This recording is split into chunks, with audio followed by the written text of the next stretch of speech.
Here's a challenge I want you to try tonight. Open a notes app or grab a piece of paper and write down every asset you own. Savings, investments, your car's current value, anything. Then write down every debt, student loans, credit cards, the mortgage. Subtract one from the other. That number? That's your real financial position, not the mental estimate you carry around that makes you feel okay. The actual, honest number. And here's what most people don't realize about it. That number isn't just a score, it's a description of what your life actually feels like, whether a $900 car repair is a minor inconvenience or a full-blown crisis, whether a dream job in another city is exciting or something you genuinely can't afford to consider. Every level feels completely different from the inside, and today we're walking through all of them. My name's Nadir, and I think about why two people can earn identical incomes and end up in completely different financial realities a decade later. If you've ever looked at your bank balance and thought, I make decent money, why does this number look like this? Stick around, because that's exactly what this covers. Level 1. Negative net worth. The system charges you extra for being broke. You're 23. You just started your first real job, $38,000 a year, which sounded great until taxes, insurance, and fees cut that first paycheck nearly in half. You've got $40,000 in student loans, a small credit card balance that somehow never fully disappears, and about $300 in checking. Net worth? Roughly negative $43,000. And here's the cruel part. Being broke is expensive. Overdraft fees hit hardest on the smallest transactions. Short-term emergency loans carry interest rates that can exceed 300%. The entire structure penalizes people for not having a cushion.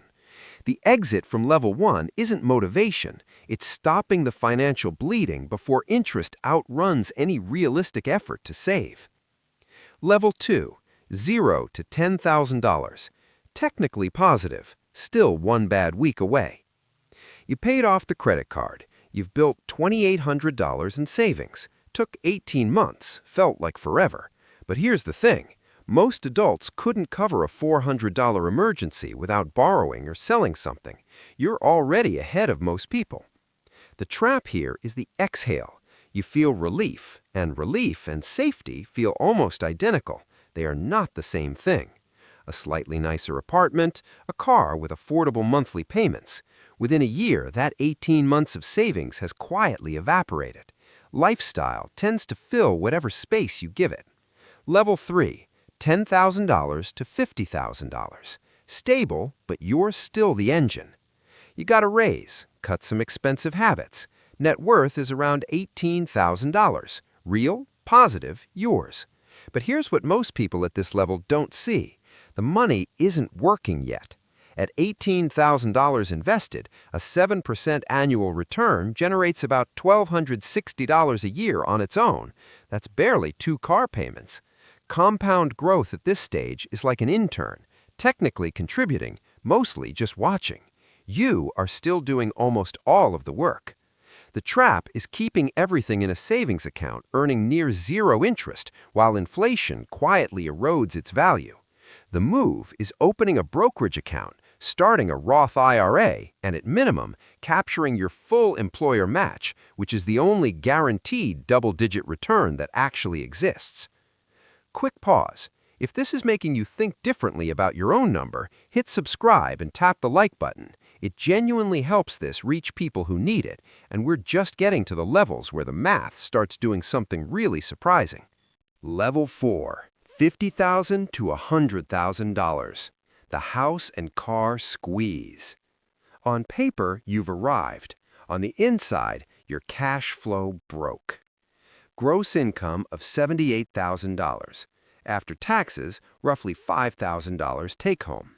Mortgage, car payment, insurance, groceries, utilities, student loans, and you're left with maybe $400 for everything else. The average person building real wealth spends roughly 1% of their net worth on their vehicle. Most Level 4 households spend closer to 30%, often financing a depreciating asset from the moment they sign. The trap is the belief that visible progress, the house, the car, the growing retirement account, means you've arrived. Whether this stage becomes a foundation or a ceiling depends almost entirely on what you do in the next 5 years. Level 5, $100,000 to $250,000. The hardest part is almost over. The first $100,000 is the slowest. At 7% annual returns and $10,000 saved per year, it takes nearly 8 years to reach. The second $100,000 takes about 5 years. The fifth takes under 3. That's compounding, the same percentage, but applied to a much larger base. At $500,000 invested, a 7% return generates $35,000 per year. Your portfolio is now covering groceries, utilities, and subscriptions without you doing a single extra hour of work. The intern became a full-time employee. The exit at this stage is lifestyle creep.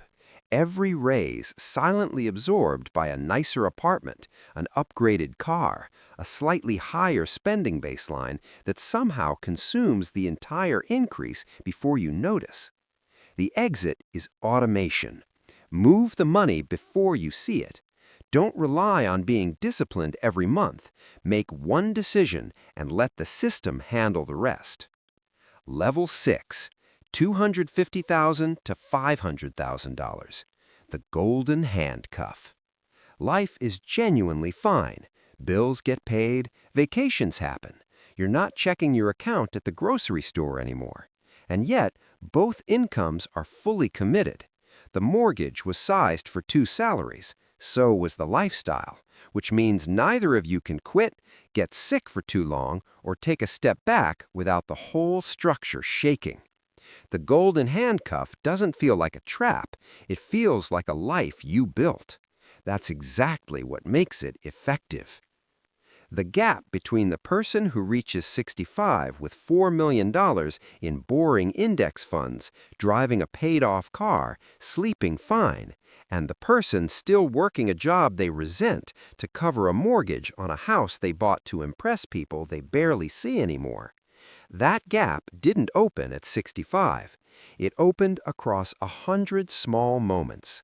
A car payment signed at 29, a spending upgrade after a raise at 37, a savings rate that quietly shrank every time income went up. Your actual number, assets minus liabilities, tells you exactly which path you're on right now. If this reframed how you're thinking about your finances, the like button genuinely helps this reach people who need it. And subscribe if you want to go deeper on the next steps, what to actually do at your specific level, which traps to avoid, and what a real long-term plan looks like. The scoreboard that matters is the one nobody else can see. Go find your number.